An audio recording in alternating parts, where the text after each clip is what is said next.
আসসালামু আলাইকুম দর্শক বন্ধুরা, নিহিকা কিচেনে আপনাদের সবাইকে স্বাগত।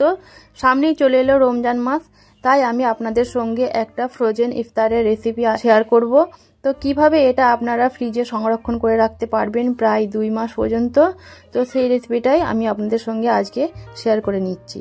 তো চলুন, এর জন্য একটা কড়াইয়ের মধ্যে আমি নিয়ে নিলাম 2 টেবিল চামচ সরষের তেল। তেল গরম হলে এর মধ্যে দিয়ে দিলাম 1/2 চামচ গোটা জিরে, 1/2 চামচ দিলাম কালো সরষে, 1/2 চামচ দিলাম সাদা তিল, আর দিয়ে দিলাম 1/2 চামচ চিলি ফ্লেক্স। এবার গ্যাসের ফ্লেমটা লো রেখে এটা কিছুক্ষণ একটু ভেজে নেব। এবার দিয়ে দিলাম মেজারমেন্ট কাপে 2 কাপ পানি। এবার পরিমাণ মতো লবণ দিয়ে দেব। এর মধ্যে ভালো করে পানিটা ফুটতে দেব। পানি ফুটে উঠলে যে কাপ মেপে আমি পানি নিয়েছিলাম ওই একই কাপে দিয়ে দিলাম 1 কাপ সুজি। এখানে আমি 2 কাপ পানি নিয়েছি আর 1 কাপ দিয়েছি সুজি। এবার নেড়েচেড়ে একটা ডো তৈরি করে নেব। তো দেখুন, কড়া থেকে এটা ছেড়ে ছেড়ে আসলে ডোটা তৈরি হয়ে যাবে। এবার ডোটা তৈরি হয়ে গেছে, আমি একটা প্লেটের মধ্যে এটাকে ঢেলে নিচ্ছি। এটা একটু হালকা ঠান্ডা হতে দেব, খুব বেশি ঠান্ডা হলেও চলবে না।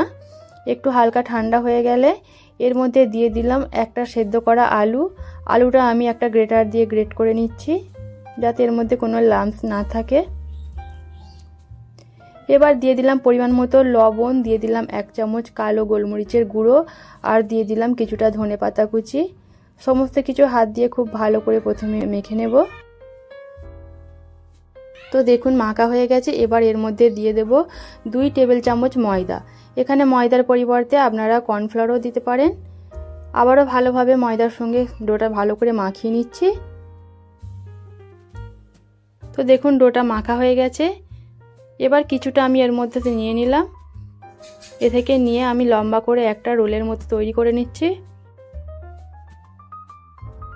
এইভাবে তৈরি করার পর ছুরির সাহায্যে আমি পিস পিস করে কেটে নেব। এবার 2 সাইডটা একটু সমান করে নিই। এইভাবে একইভাবে সমস্ত নাস্তাগুলো আমি তৈরি করে নেব। তো দেখুন, সমস্ত নাস্তাগুলো আমি তৈরি করে নিয়েছি। এটা আপনারা ডিপ ফ্রিজে সংরক্ষণ করে রাখতে পারেন প্রায় 2 মাস পর্যন্ত, যে কোনো এয়ারটাইট কন্টেনারের মধ্যে রেখে। তো আমি একটা পলি পেপারের মধ্যে রাখছি।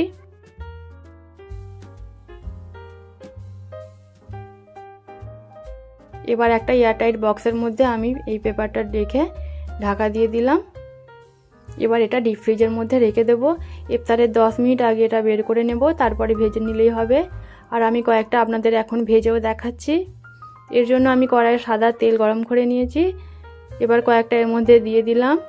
গ্যাসের ফ্লেমটা মিডিয়াম রেখে বেশ কিছুটা সময় নিয়ে উল্টে পাল্টে সুন্দর করে গোল্ডেন ব্রাউন করে ভেজে নিতে হবে। আর এটা খেতে খুবই ভালো লাগে।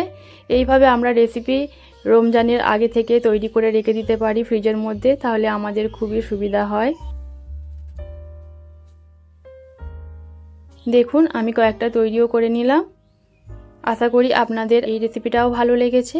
ভালো লাগলে লাইক, কমেন্ট, শেয়ার করতে ভুলবেন না। আর এরকম আরও নতুন ভিডিও পেতে, ফ্রোজেন আইটেম পেতে আপনারা আমাকে কমেন্ট করে জানাবেন। আর আমার চ্যানেলটা সাবস্ক্রাইব করে রাখবেন। দেখা হচ্ছে পরবর্তী ভিডিওতে নতুন কোন রেসিপি নিয়ে। সবাই ভালো থাকবেন। আল্লাহ হাফেজ।